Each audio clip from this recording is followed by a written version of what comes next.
Hey everyone, Peter Zeihan here, coming to you from Orlando again. I just wanted to take a couple of minutes to talk about what's going on in Germany. I've had a lot of people write in with some less than kind things to say about the Germans because they're not providing what is perceived to be the appropriate level of weapon support to the Ukrainians. There's a strategic reason for that, but I wanted to talk about the economic sacrifice that the Germans are making right now. Now, unlike the United States, which is relatively agnostic about where we get our industrial inputs, the Germans have to have a plan because they don't have any of it local. So what they do is they cut deals with the Russians to bring natural gas in at large volumes and reasonable prices. That provides not just the basis for their entire electricity sector, but also their entire manufacturing sector, because that natural gas is processed into petrochemical goods, which are then the basis of manufacturing. So if something happens to the natural gas flows, the entire German manufacturing model fails. Now, back on September 1, the Russians cut off supplies through the Nord Stream pipeline. Excuse me, getting over laryngitis. And told the Germans publicly that until you cease participating in the NATO coalition supporting Ukraine, and until you lift all sanctions, we're not turning this back on. This was 40% of their supply. And that meant that the Germans had to replace that 40% with marginal suppliers, and so natural gas prices in Germany have gone through the roof to the point that it's no longer economically viable to generate electricity or the petrochemicals that undergird the entire economic model. The Russians basically told the Germans, you can be modern and industrialized and neutral, or you can choose to be Western and lose everything. And the Germans went with option B. And now that Nord Stream has been blown up, there's no going back, even if we had a government shift in Germany and Russia today. So we are looking at nothing less than the complete collapse of the German manufacturing model in just the next year or two. So, could the Germans have done more with weapons? Maybe. But the sacrifice that they've chosen to make is higher than what anyone who is supporting Ukraine has done. Now, with the bombings that we had a couple of days ago in Kiev, the German consulate got hit by one of those missiles. And the Germans sat up, noticed that real quick, and have already delivered air defense systems to the Ukrainians. So now that the damage is done economically and they know exactly what's in front of them and what's at stake, I think we're going to see a lot more of this moving forward. So Germany may very soon be not just the country that is sacrificing the most, but one of the countries that is also donating the most. Okay, that's it from me. Until next time. Hey everybody, Peter Zeihan here, coming to you from Montreal, where I am by a chunk of the former Berlin Wall, which meant that I thought it was a wonderful time to talk about the collapse of empires, specifically for the Russian one.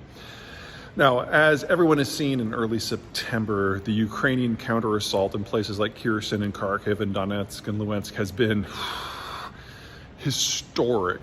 It's going to be a few weeks before we really have an idea of just how successful the Ukrainians have been. But to give you an idea of scale here, the Ukrainians have captured more Russian equipment in the last week than the rest of the world has given Ukraine in terms of equipment in the last 6 months. And the captures have been so holistic that the Ukrainians have been able to extend their offensive using nothing more than captured equipment. How long this will run remains to be seen. Whether the Russians are going to be able to counterattack, we just don't know yet, but it's extreme. And it means that the image of the Russians as a regional power, much less a global one, is gone, and it's not coming back. Which means, just like when the Berlin Wall fell, it's time for us to start thinking about all of the countries that had signed on to kind of a Russian alliance, if you will, that now are on their own completely. And that provides opportunities for their rivals to take matters into their own hands. Now, the first of these happened about a week into the assault on September 13th, when the Azerbaijanis started launching artillery into Armenia and in Nagorno-Karabakh, which is their personal backyard spat. Way too soon to know how that's going to go, but if you look at the last conflict that was less than a year and a half ago between Armenia and Azerbaijan, the Azerbaijanis got a hold of some Turkish drones and used it to completely obliterate the Armenian position, defeating them handily in about a 6-week war. You should expect to see something like that again now. There are other places in the former Soviet Union that are facing similar issues. Belarus, of course, is the sexiest of them. Here's a country of 10 million people that has basically hitched itself to Putin's star. And the Poles, the Latvians, the Lithuanians, the Estonians, the Finns, the Swedes, they have been chomping at the bit for years to try to take Alexander Lukashenko of Belarus down to size and basically peel Belarus out of the Russian orbit. They will now have the opportunity. And it's unlikely that anyone in Europe or the United States is going to try to stand in the way. If anything, they're probably going to be encouraged to do it. So unless Lukashenko sues for peace with the Balts and the Nordics very quickly, we should count on seeing him being brought up on war crimes before very long, because after all, he did provide the access that was necessary for the assault on Kiev early in the war. A little bit different are things going on in the Caucasus, not in Nagorno-Karabakh or Azerbaijan and Armenia, but in Georgia. Now, here I do expect things to be a little bit more circumspect.